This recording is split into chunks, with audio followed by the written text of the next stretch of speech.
very big inspiration in my personal life as well. Studies I handed to Sifta, I can call him my Rabbi till today. And I highly advise everyone to please, first of all, silence your phones. Be completely attentive during the whole shiur. I guarantee and I promise you will learn a lot if you pay attention. And Chavod Rabbi.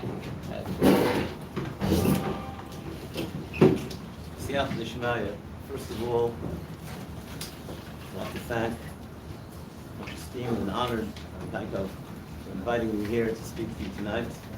It's a distinct honor and privilege to be here, to be able to address such an esteemed hush of the crowd. I'm going to start my words. Bruchim haboyim b'shem Hashem. Blessed are those that come in the name of Hashem. Everyone that's here tonight came to hear Dvar Hashem. And because you came to hear Dvar Hashem, you are deserving, you deserve a bracha. Bruchim haboyim. Blessed are those that come to hear Dvar Hashem. Chazal Zayshim tell us that when a person sits and listens to a drasha, somebody's giving a drasha, at that moment, what does Hashem do? He's busy forgiving the sins of Klal Yisrael. That's what Hashem is doing. Hashem is busy forgiving the sins of Klal Yisrael.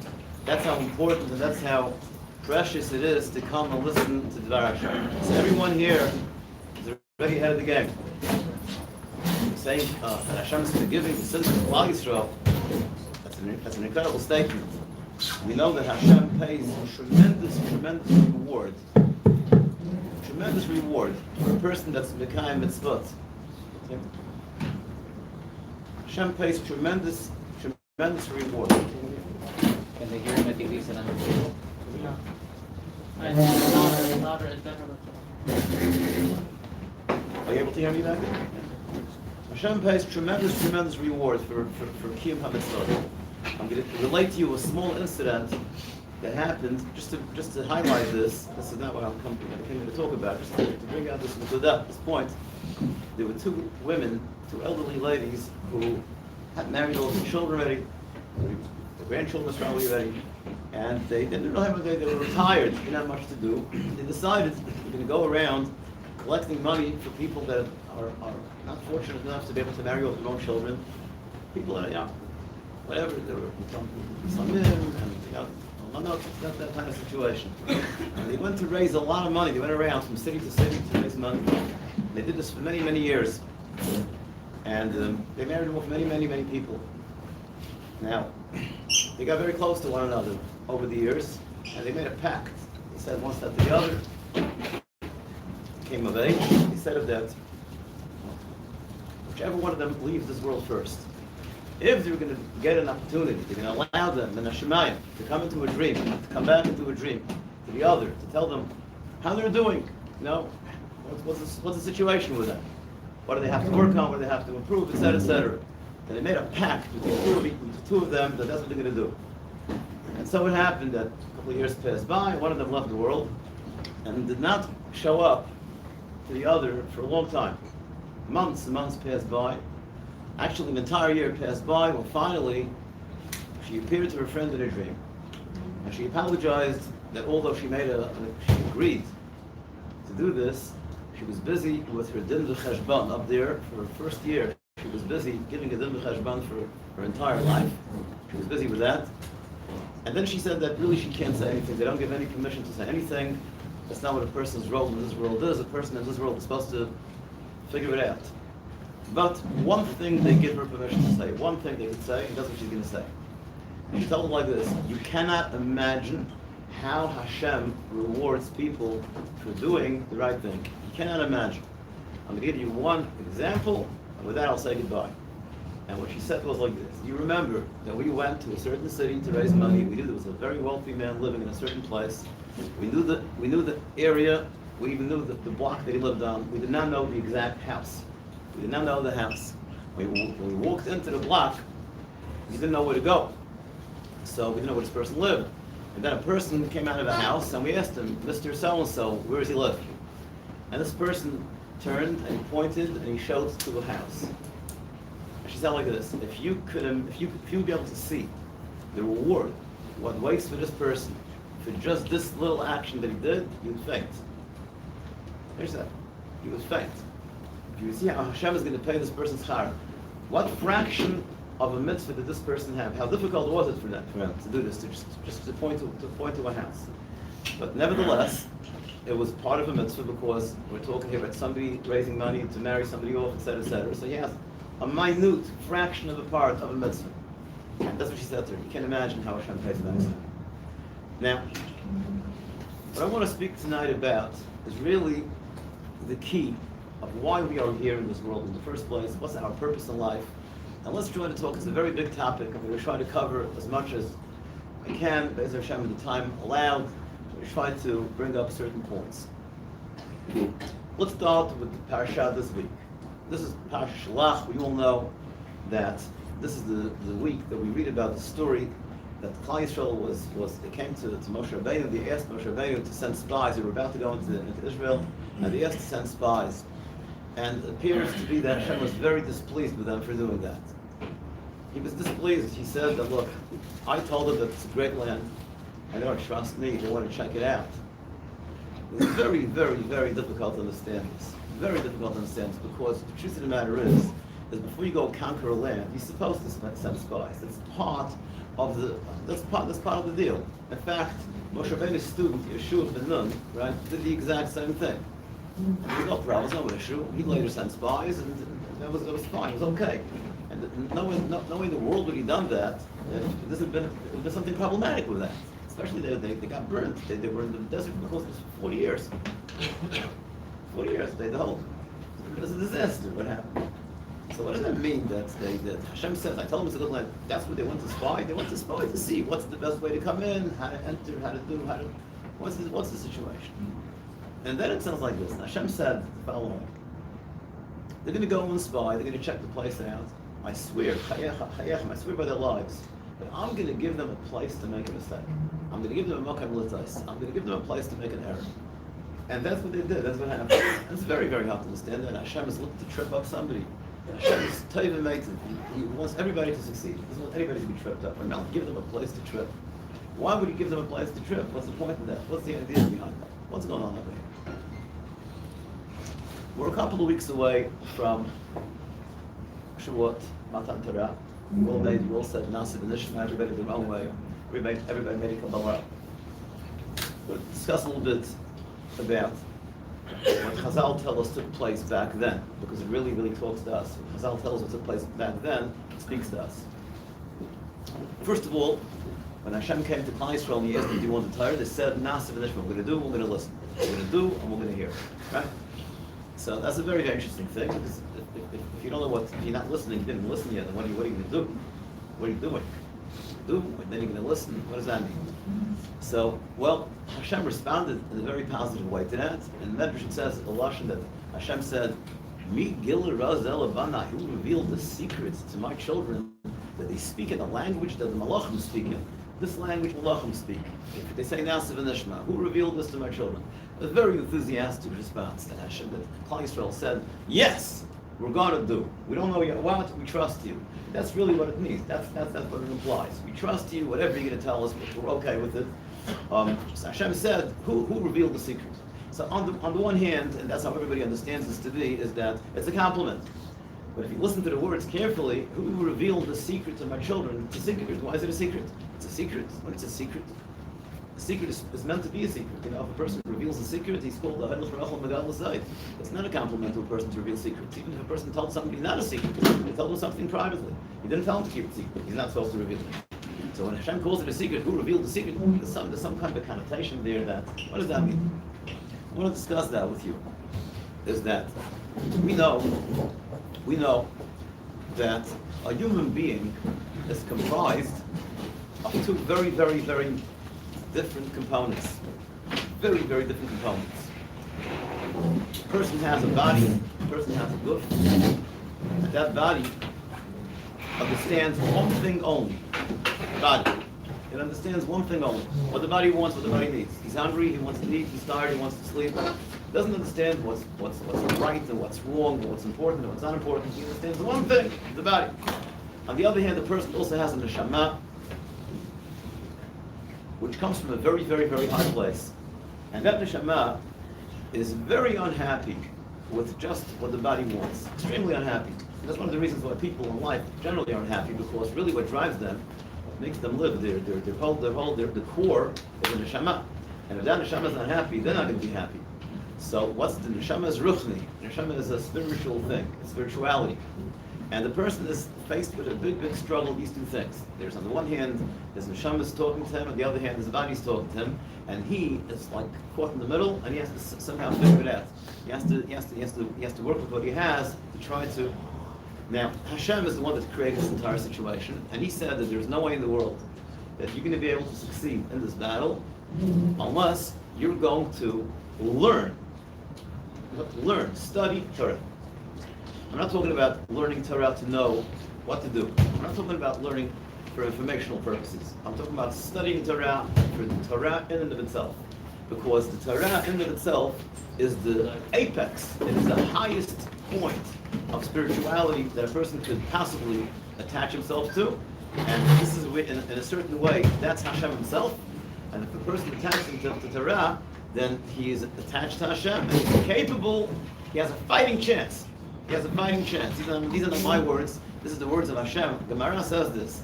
Barasi Yetzirah, I created the Yetzirah. Barasi Tavala, I created the antidote to that. And if you don't have that, no way in the world you're going to win. You can't win. If that's the case, then there's a whole different story over here. There's two ways of looking at this business of Nasiv and Nishma. You can see Nasiv and Nishma, I'm going to do before I know what. That's a simple, basic level understanding. Nishma also means, if you take a look in Pirkei Avot, it says that there are 48 ways to be Koneh the Torah. And one of the ways is Shmiyah, to listen, to hear. A sugya in the Gemara is called a Shmiyah. It's learning, hearing what's going on, really going into, delving into a piece of Gemara really in depth, understanding what's going on over here. Hashem said to Klal Yisrael, beautiful. He said, Nasiv Nishma, beautiful, very, very nice. But this is a secret. It's a secret that Malachim, they use this kind of language. You know why? Because the Malachim do not have the Yetzer Hara. That's a Malach is able to use such a kind of a lingo. You guys are human beings. You can't do Nasiv before Nishma. In other words, Nishma means learning Torah really the way it's supposed to be. If you're not going to do, if you're not prepared to learn Torah and really get involved in it, there's no way you're going to do Nasiv. There's no way. You can't do Nasiv without a Nishma. Again, I'm not talking about the part that has to do with informational. That's true. That's beautiful. They said, we're accepting without knowing what's going on. There's a message over here. The underlying message over here is that a person who wants to really be Mekabel Torah has to attach themselves to the Torah, has to learn, study. Why? Because they have to get in touch with their spirituality. And the way to do that is through Torah. Chazal tells us that the word Anochi, the first word in the Anochi, Hashem Elokecha, Anochi is Anah, Nafshus, Tzidus Yavs. I wrote myself into the Torah. You'll find me there. That's where you can find me. I heard from a person who made thousands of Alachuvah, and he said that there is a mystery that he can't explain. Well, he could explain it, but he can't explain it. It's something like this. He said that, it's a funny thing, you speak to people, I'm talking about doctors, lawyers, the most brilliant people out there, and they inquire, they want to know this, that, they get all kinds of questions, and this guy has all kinds of answers. He's great, he's phenomenal. And he says that you speak to them in this language, unbelievable, they're very happy. But the percentage of making people Malak Shuvah, if they do not learn Torah, and they do learn Torah, even if it's unrelated to any topic they're talking about, they can learn about money matters, they can learn about any area in Torah. It's Torah. The person gets attached, a little bit of Torah, he has a sheer Torah, small sheer Torah, and then you explain to him what there is to explain. There's no question, there's no comparison. There's no comparison. Now, let's get into this a little bit on a little high level here. Let's understand a little bit. We find like this.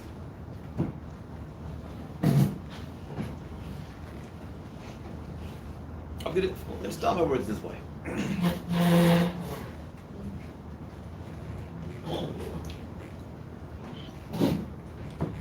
One of the great commentaries is known as the Balatamia from Nacharav. Asks a question. He asks a question that is a mystery to him. The question is this: why is it that in the history of our nation, even the simplest people, I'm not talking about great rabbis, not talking about even great observant Jews, simple people, some of them even not observant at all, were capable of literally being Moser Nefesh at the drop of a hat. without even thinking twice, when push came to shove, whether it was during the Spanish Inquisition, whether it was during the Holocaust, whatever it was, when it really came down to the wire, they were prepared to give their lives for Yiddishkeit. To give their lives. Some people suffered horrible deaths, and they went gladly, and they went singing songs, right? And yet, in their own personal life, in their small struggles, they're having a hard time. They're struggling. How could that be? It doesn't make sense. They're really balanced. Here they're prepared to give up everything, and here on the daily band, what's happening over here? Let's go back to Mountain Torah for a second. Klal Yisrael said, "Nasiv v'nishma," beautiful. Everything's gewaldig. They're going forward. Last minute, right before they're going ahead, Hashem picks up Har Sinai, puts it over their heads, and He says, "If you metabel the Torah, it's good. If not, you're being buried over here." Can you explain this to me? Does it make sense to you? Take the best kid in the class. He's learning so well. He's like, "You're not going to learn. What are you talking? What's going on over here? What's your issue? Why do you have to speak that way?" He's coming. He's doing everything right. What's the issue? And the answer is, there's a Gemara Rabbi Zara asks a question like this. Rabbi says that the Baruch is going to give reward, will give schar. All the nations of the world are going to gather together, and they're all going to want schar. They're going to see what Hashem is paying for doing what you're supposed to be doing. They're all going to demand. They want schar. Hashem is going to say to them, "Look, you didn't get a tire. You weren't in the capital of the tire." So they're going to tell the Baruch Hu, "Look, you didn't force us like you forced Klal Yisrael. You forced Klal Yisrael." We don't find that the Gemara that Hashem is going to respond to them. He doesn't respond to them. There's a whole conversation. There are other things, but to this time, he doesn't respond. He ignores the time. It's like it doesn't even register on. Doesn't even register. And again, their time is, look, you picked up from Har Sinai. If you'd have forced us, we'd have taken the Torah too, right? That's their response. You'd have forced us. Klal Yisrael, you forced. What's the pshat? So why force them, and why is Hashem not responding to them? The answer to that question is a great question. Hashem doesn't force anybody to do anything. As a matter of fact, the whole point of Bechira is not to force somebody. It's your choice. It is your choice, and that's why you're going to get rewarded for what you're doing, because you made your own personal choice. We're not forcing you. What Hashem did over here, when He picked up the mountain and He told them, is He showed them the successful way of going through the battles and the struggles on a daily basis. We asked the question, why is it people were prepared to give up their lives in a second when it came to the Yiddish question, and then on the daily basis they're having the struggles. And the answer is, as Tanya answers explains, is because when a Jew feels threatened, when he feels that his Yiddishkeit, his Judaism is being threatened, he's going to go all the way. There was a story during World War II that Nazi, a bunch of guys, they went into a shul. They ransacked the shul, they took the Holy Scrolls and the Sefer Torahs, they threw them on the ground. It was a disaster what happened.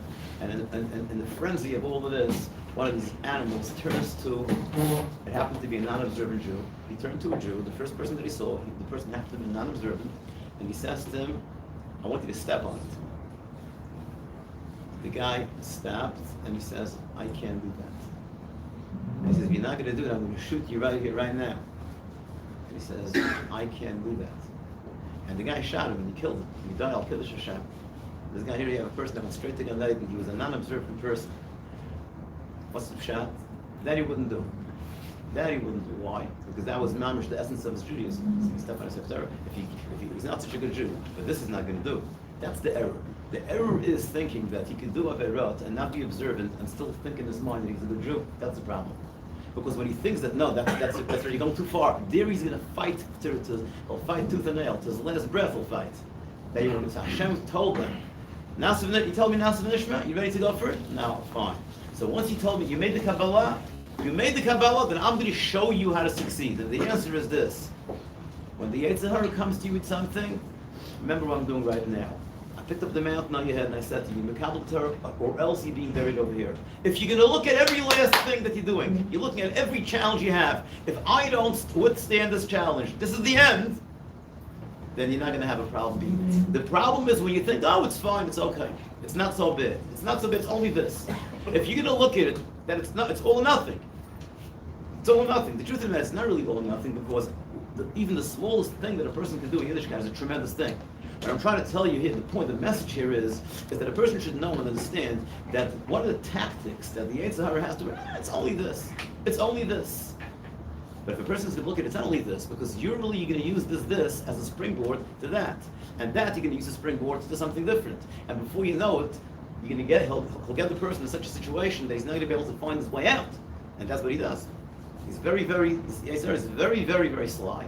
And that's the, but if a person is going to say, no, this is his finish, if he does this, then this is over, that's the idea. Now I want to show you something amazing.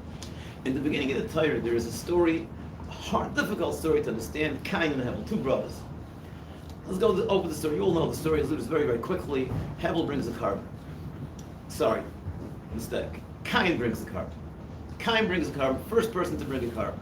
Brings the carbon, he brings some fruit, he had some fruit, and he brings Hashem the carbon, and Hashem does not respond. No response whatsoever, and Cain is disappointed. His father was there, his mother was there. It was a disappointment. Then his brother Hevel, whether he was motivated the way Cain did, or he had his own thoughts, I'm not sure, but Hevel brought a carbon after Cain. It says Gam, he also brought a carbon, and Hashem took his carbon. The fire came down and consumed his carbon. You can imagine the disappointment Cain had. It was like a smack, smack of the face. He was the first person he had. It was his idea, and he was not accepted, and Hevel's was accepted. He was very, very, very, very down. It says he was very down. His face fell. He was very, very down. You find that Hashem comes to Cain and he says to Cain, "Why are you upset? Why are you upset? What do you mean, why are you upset? I brought a carbon, you refused my carbon. Why am I upset? You refused my carbon. Why did Hashem refuse his carbon? Why did Hashem refuse his carbon? And then Hashem gives him a whole Musa shmuz, and he says to him, if you're going to do tshuva, they'll be okay.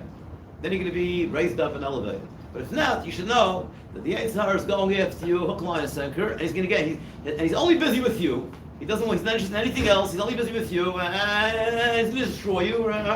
But you should know, last line, if you want, you can beat him. But if you want, you can beat him. This is the message Hashem gives to Cain. It's astounding. What happened? What did Cain do wrong? He brought a carbon, Hashem didn't accept it. For some reason, Hashem didn't like the carbon. And that was it, finished. And he walks around, he's moping. And then the next thing you know, he gets this whole strong list. Fast forward a little bit, gets into fight with his brother Hevel, and Hevel is dead. And Hevel is on the ground dead. He killed him. Understand that? Cain killed Hevel. It's very, very hard to understand that. These people, Hashem is speaking to Cain. Cain is now nobody. Hashem is talking to him.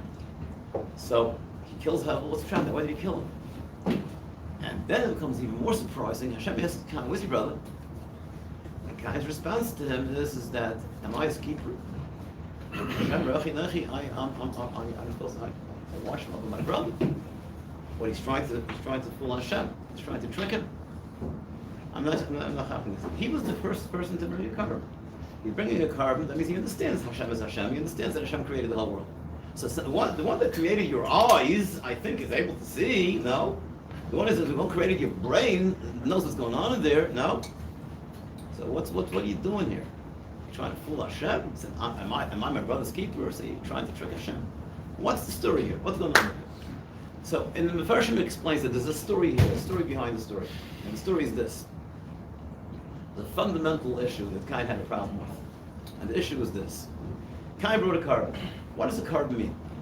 You're going to give a gift to Hashem. You can give a gift to Hashem. Is there anything that Hashem doesn't have? What are you giving to Hashem? You're giving him a gift. What are you giving him? What are you giving him? What is it Hashem not? What is it that you have that Hashem doesn't have? What is it that you have Hashem doesn't have? How can you come to Hashem? And the answer to that question is there is one thing that Hashem doesn't have and you do have. And what is that? And that is your free choice. Your ability to choose to do what you want to do. Hashem gave that to you.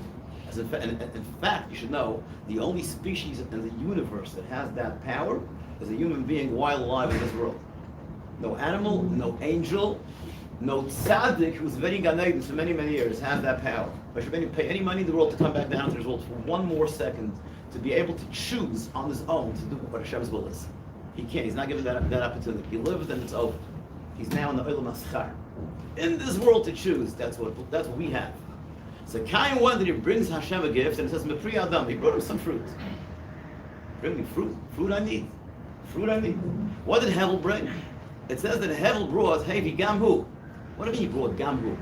He also brought, if Cain brought, and Hevel brought, I know that Hevel also brought. Tell you how to tell me Gamhu, he also brought. The answer is no. He brought Gamhu, he brought himself. What does that mean? He gave a gift that he didn't want to give. He gave a gift that he wanted to hold on to. Guy says to you, oh, actually, you have, let's see, you're selling certain things, whatever it is. I'd like to, how much is that for? How much will you sell that to me? That's not for sale. Anything else, I'll give you a gift. That's not for sale. I'm not selling it. Why? That's to me very, very bad. That's what Hevel gave. That thing that people don't want to give, he gave. That's called a karb. He gave of himself. He bled for Hashem. That's what he did. A karb means he gave up of himself. The ultimate karma is where a person goes up, gives up his life. Hashem doesn't want to give up your life. Hashem wants to live a long and healthy life, and and do the service of Hashem. But in a certain way, in a certain metaphoric way, you're giving up of yourself. This is what you don't want to give up. You're giving up mamash, your nefesh. Nefesh means your total desire. That's what he did. So why did Cain not do that? And Hashem gives him a whole shmooze. Well, what's this all about? And the answer is Cain held Meshita that he can't do that. A person is not capable of literally giving up of himself. He can't.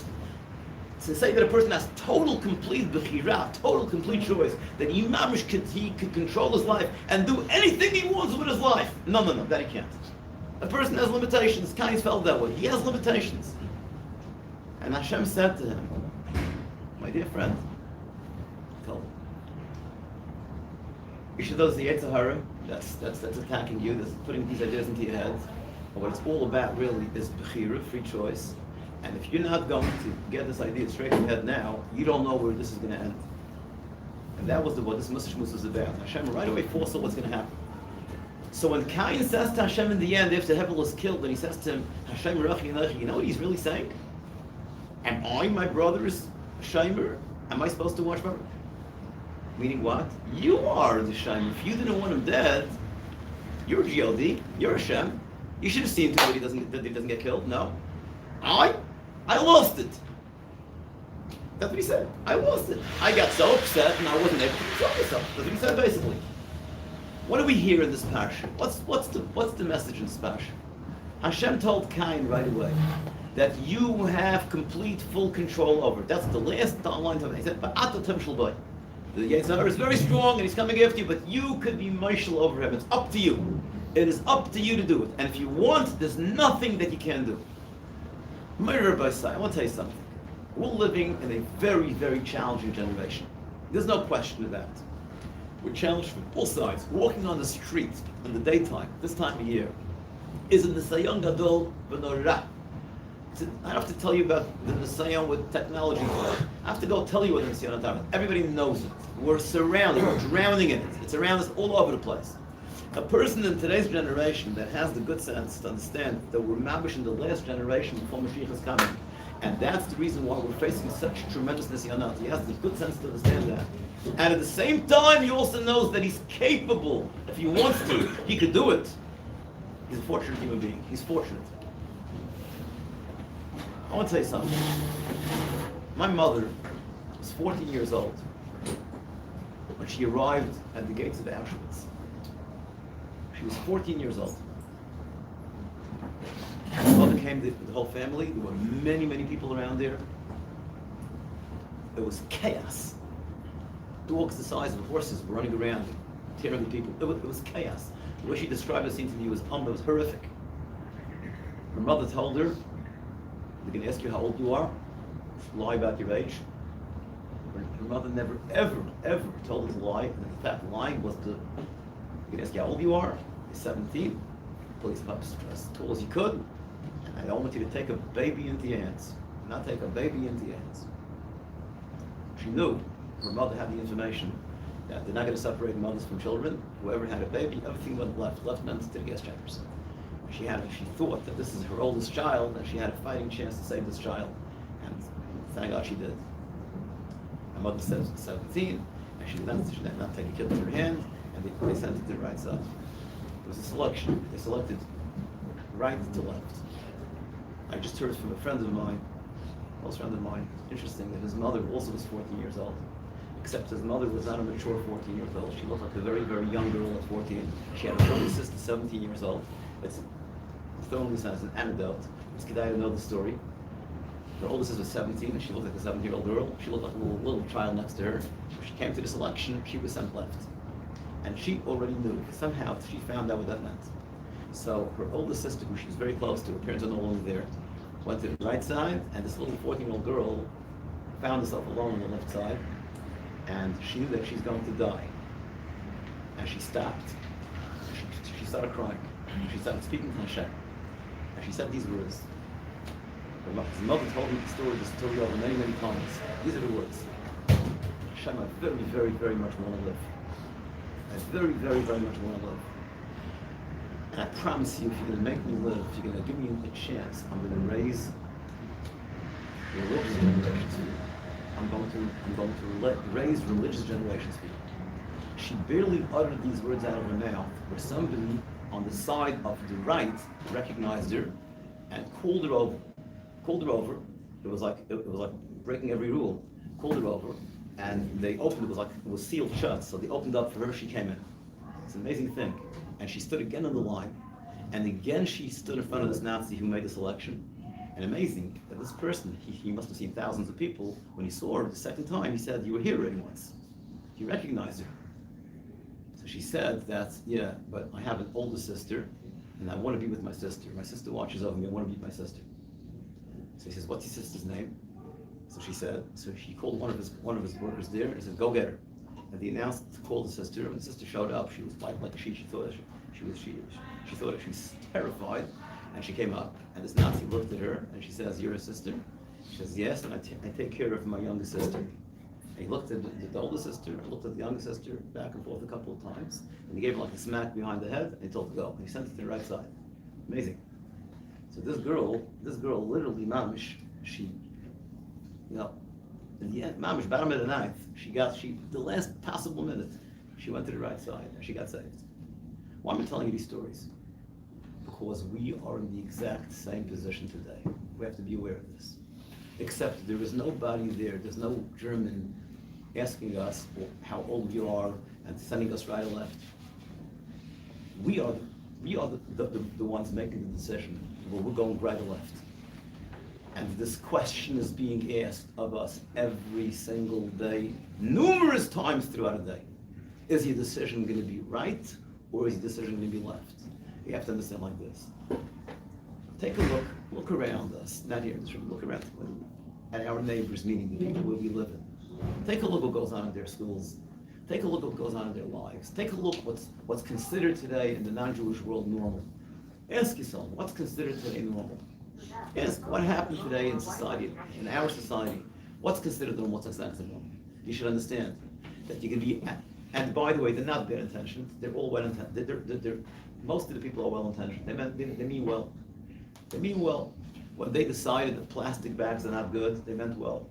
And when they decided that drugs is good, they also meant well. They mean well. It's a paradox that you get around. You get whacked with a plastic bag, and the drugs is fine. That's interesting. It's interesting how things work out. But the entire society today is so topsy-turvy, upside down. It's amazing. How does it happen to a person? It happens to a person because he doesn't have a guide, which we have. It's called Torah. It happens to a person because he's unguided. You could be as well-intentioned as you want. If you're not going to be anchored to the Torah, you don't have a fighting chance. I'm going to give you a simple quotation. Listen to this. Imagine a guy walks into a courtroom. There's a courtroom going on, and there's two people. Even the Torah, whatever the case is. There's a judge, and there's everything, and he sees that the opposition, the other guy, walks over to the judge, and he gives him a couple $100. What is he going to want to sit in this court? Yes, of course not. The guy was bribed. He bribed him right in front of him, right? And let's say suppose that he didn't bribe him a couple $100. He bribed him with a 50. That's better. You know what our Torah says about this topic? Even if the judge is none other than Moshe Rabbeinu, who was a millionaire, he became very wealthy. And even you gave him $1, and when you gave him the $1, you told him, "Don't rule in my favor. Oh, I'm giving it to you because whatever. I want you to rule whatever you think is right." He's disqualified. He no longer could rule. He's disqualified. He can't see properly anymore. He will not be able to make a proper decision. I ask you a simple question. If that's the case, how could we make decisions in our lives? You want to tell me that Moshe Rabbeinu for $1 has more of a pniyah, more of a negiah, more of a reason to go ahead and to bend things than we do? How many things do we take into account that we should not be taking into account? You make a decision which which neighborhood to move into, which building to move into, which school to send your kids to, etc., whom to date, whatever your question is, right? How many things do you have going through your mind that don't belong there? It shouldn't be. That should really not. That's not a real good reason. It's not a good reason. That's not a reason. The why is that there? Is because you have your things. Like I said before, you have a neshama, you have a body. Who's talking to you right now? Is it your neshama? Is it your body? You think you really could. I wanted to give you an example of a great rabbi. He was a tremendous tzaddik, a tremendous personality. Somebody came to ask him advice about taking a particular job. He didn't ask him advice. He asked him to write him a reference letter. Hamlatza, to write him a reference letter. One of the greatest rabbis pre-war Poland. He asked him to write a letter. And this tzaddik did not feel that this thing was right for him. He told him right away. Didn't think that it was right for him. But he told him, the guy said to him, could be, maybe, yes. So he said, you know what, come back to me in a couple of days and I'll give you my final answer. The person left, and as soon as the person left, the tzaddik sat down. By the way, this is a person that every second in his life was measured. Every second in his life was measured. The tzaddik sat down, took out a pen and paper, and wrote him the letter. He wrote him the letter, finished writing the letter, put it into his drawer, and it stayed there. The person comes back 2-3 days later, and the tzaddik tells him, it's not for you. Not a good decision. Not for you. You shouldn't take it. When he left, one of his close people who saw the whole thing asked him, a great rabbi, and now every second that he uses measured. You wrote him the letter. Why did you write the letter? You changed your mind? What happened? What did you do? You know what he answered? He said, in order for me to be able to make a real choice here, I had to write the letter. Why? Because if I wouldn't have written the letter, then could be the reason why I'm saying no. So I'm lazy. I don't want to write the letter. It's going to take up my time. I'm not interested in writing the letter. So I told him no. It's not going to be my conscious mind. It'll be my subconscious mind. It may be in my subconscious mind. That's how far they went to suspect their own way of thinking. Why? Because a person has in him this apparatus called body that is pulling in his direction. The only way you could make real decisions in life is to be anchored to the Torah's emes. If you're with the Torah's emes. Now,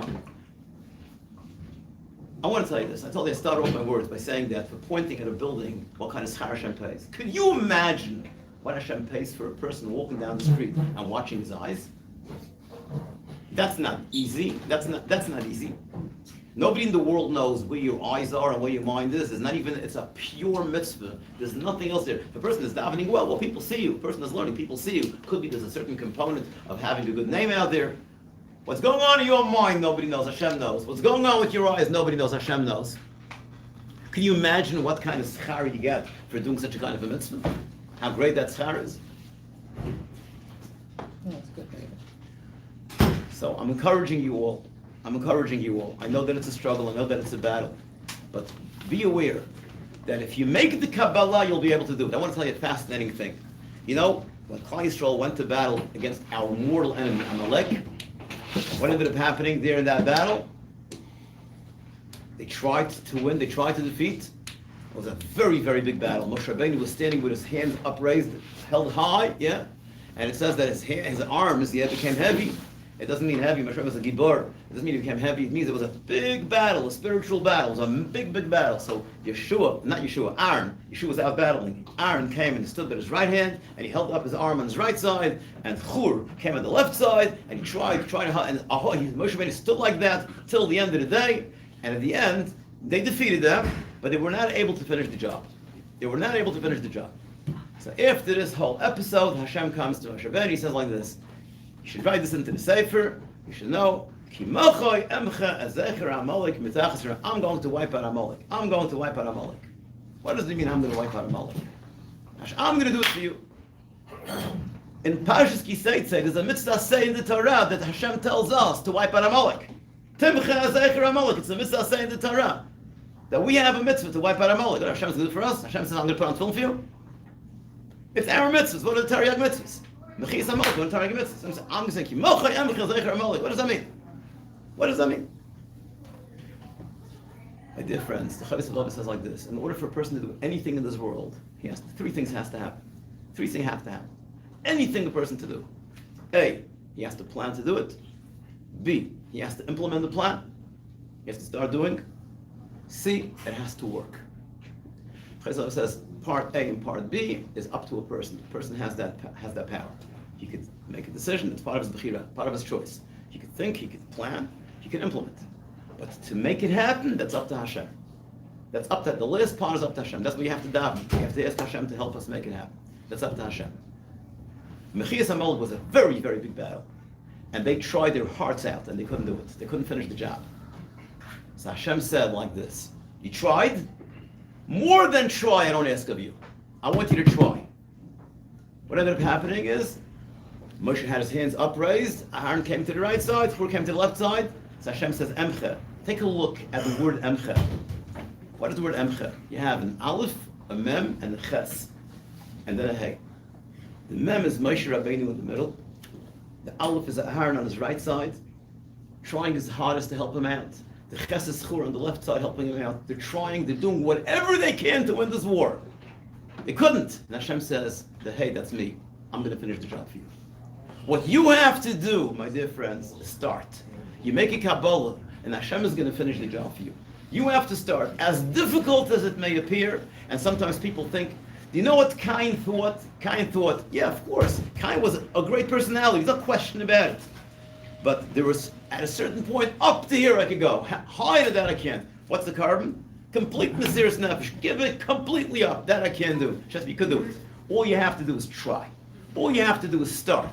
You start, and Hashem is going to help you. Now I want to tell you something. This is the part that has to do with working and struggling. The truth of the matter is that once a person goes into Avodas Hashem, his life becomes so sweet.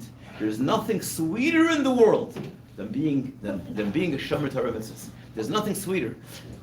I'm not. Who's talking about when a person is zeicha to raise a family of children, and children and children's children who are observant, to see the beauty in that. Anybody that has that, and anybody that's seen that, knows that what I'm telling is true. I've had people call me that they had children in yeshiva, and there was struggles because they came from a non-religious background, and then they had certain kids that did, certain kids, and then the parents called me, could be you could speak to my other son, you let him also become, I see how beautiful, kind of beautiful family this son is raising. They see it, they go crazy over it. The truth of the matter is, there's nothing sweeter than Hashem's word. Nothing sweeter in the world.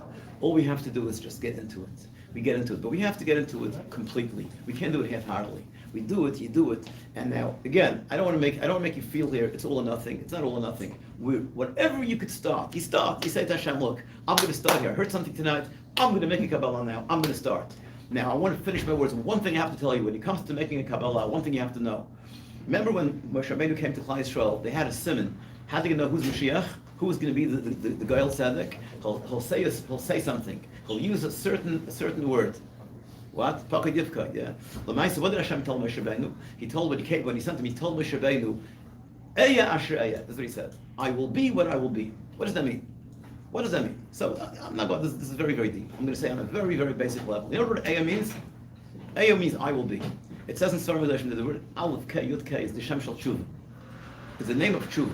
What has to do with Tshuva? What is Tshuva? Because when a person does Tshuva, what he's saying, I will be. I will be. What? I will be good. I will be. So one of the great tzaddikim back pre-war Poland, pre-war Hungary actually said, the world thinks that Tshuva is who knows what. You know what Tshuva is? Tell Hashem the following. Well, was, I'm starting now. That's what Tshuva means. Mad hava. What was. I'm starting right now. That's what Tshuva means. That's what Eya means. I will start. Now, when a person makes the Kabbalah, and I'm sure many of you are going to identify what I'm going to say right now. I've made many Kabbalahs. What happens a month after the Kabbalah? In the beginning, we're excited, and then when the battle gets difficult, what happens down the road? Sometimes, so once a person falls, you see, look, I tried, look, it happened again. Truth of the matter is that you have to know this when you make the Kabbalah. A Kabbalah has to be very strong. It has to be rock solid. But you also have to know that there may be a battle, and you may trip up. And it's not the end of the world if you do. Pick yourself up again and go further. We told him, Eya Asher Eya. After the first Eya, there'll be a second Eya. You say again, you fell again, pick yourself up and go further. Don't let that deter you, because that's where the schar comes from. The schar comes from the battle. It comes from the battle. So if a person does it, he just does his best, you'll see you will succeed Be'ezer Hashem Yisbarach. And with this I want to give you all the bracha. You should have tremendous success in your Avodas Hashem. You should have tremendous success in all your inyanim. In Gashmias L'Taiva, and you should have Arichas Yamim B'Shanim Taivais, filled with all blessing.